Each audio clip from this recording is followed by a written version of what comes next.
I've not played this game yet, I just want to make that perfectly clear. These are my thoughts based on reading and watching basically everything that's publicly available about this game, which I will try to link as much stuff as I can down below. The TLDR is, I think it sounds pretty cool. I think the Kickstarter is a little overpriced. I think it was smart to have this game share some core mechanics with D&D, although I know that bothers some people. I wouldn't call it so close to 5e to be considered just a hack of 5e, as I've seen some people say online and accusing it of being that just because it's a D20 game, but it is close enough to 5e to be very easy to learn if you know 5e. I don't know exactly, the licensing situation here, but it's a very similar system. And if there was ever a franchise big enough to introduce new players to tabletop role-playing games, to have 5e players try something that isn't D&D 5th edition, it's Sanderson's Cosmere. So over the past few weeks, what was originally advertised as a Stormlight RPG has been revealed to be the Cosmere RPG, which spans all of Sanderson's works like Stormlight, Elantris, Mistborn, and more in the future. The Kickstarter immediately became like the most successful tabletop RPG Kickstarter in the universe, I assume, which surprised absolutely no one. I'm a fan of Sanderson. I did not like Rhythm of War, but I did love all of the other Stormlight books and the first 3 Mistborn books, which I really liked, and I also really liked Warbreaker. Generally, I'm a fan. So let's start with the system itself. At its core, it's a skill-based D20 system similar to D&D. You roll a D20 plus a modifier against a difficulty class, and you need to either meet it or beat it. A lot of the skills will be familiar to you from D&D.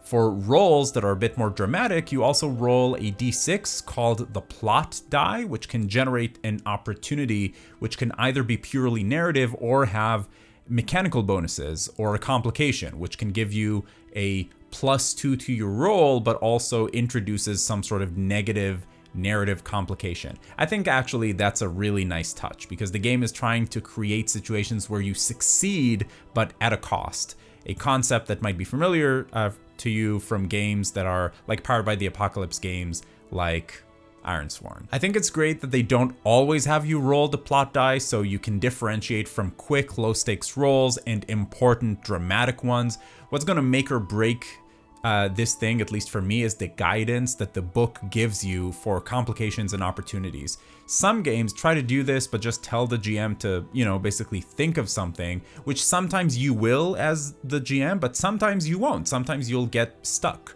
But for example, Ironsworn, which is the best game, gives you very specific guidance on what could happen, and you just need to think of how can we arrive at that result, which typically happens organically at the table. From what I've seen, the Cosmere RPG will give you the tools to do this and leans pretty heavily into mechanics that enrich the narrative. So yes, cool. 10 points to Brando Sando. The system also uses some meta currencies, specifically focus and investiture. Focus has all kinds of uses, but one I really liked was in combat. If you miss, you can spend focus to deal a little bit of damage anyway. I like this kind of stuff because it can keep combat exciting with some hard resource management choices, like you have to choose, is this the right time to spend the focus? I still think that generally combat is going to suffer from the same issues as 5e combat because, again, it's pretty similar, but that seems to be a little bit by design. I also like that there are 3 different defenses to roll against instead of just one armor class. 13th Age works very much the same way, where you have physical defense or mental defense, and it seems like at first, it feels like it might be cumbersome, but at least in 13th Age, it ends up being a really fun mechanic that changes things up. Doesn't necessarily speed things up, but it definitely makes combat more interesting. Initiative in this game does not work like most D20 fantasy games where you roll for initiative. Here, every character can decide if they want to take a fast turn or a slow turn. A fast turn lets you do 2 actions, and a slow turn lets you do 3 actions. 2 actions might look like a move and an attack. All the player characters who want to take fast turns go first in whatever order they decide, and then all of the NPCs who want to take their fast turns go second. then player characters who choose to have slow turns go, then NPCs who want to have slow turns go. To be clear, you don't get both a slow turn and a fast turn every round. You have to pick one, and that will determine if you go before or after your enemies. Basically, do you want to give up an action in order to go first, which I think is a cool trade-off. I think this is a pretty interesting mechanic and can lend itself to some cool strategic planning. I generally think combat here is not going to be very cinematic. I think it's going to be more tactical, grid-based combat, like in most D20 systems, so that's not necessarily a bad thing, but I think that's what they're going for. The Game Master can also decide to have you roll the plot die during attack rolls. So for example, if you have a really dramatic part of the combat, you might also roll the plot die. I like this because it encourages the group to create situations like you hit the enemy, but now a storm is coming, or you can hear a chasm fiend coming. Like, it injects more narrative into otherwise kind of boring, blow by blow combat. Instead of classes in this game, you have paths, which seem to be less restrictive than traditional classes in D20 games, and also seem to be the main form of customizing the world you play in. So if you play in the Mistborn, Elantris, or Stormlight worlds, you'll probably have some of the same paths and some different paths. Take it with a grain of salt. I haven't read the rules. This also has to do with the investiture metacurrency, which are points that you spend to do magic, basically. I was afraid that because Sander Branderson has such fleshed out and complicated magic systems, the writers of this game, Brotherwise Games, will feel like they have to do it justice by making this overly complex and crazy, like the magic systems in the game, and to have it completely different for each world. Now, that may still be the case. I do not have full access to the rules, but at least from what I've seen so far, it's actually pretty straightforward. If your character has access to a certain kind of magic, for example, in Stormlight, light weavers have power to manipulate light and create illusions, and windrunners have the power of, gravity and adhesion. And again, I'll caveat this by saying I'm working with incomplete information here, but it looks like the core mechanic of magic is to spend investiture points in order to do a cool thing with the magic that you have access to. And I'm sure that the game will also have specific abilities that cost investiture based on, which Knight Radiant you are or whatever.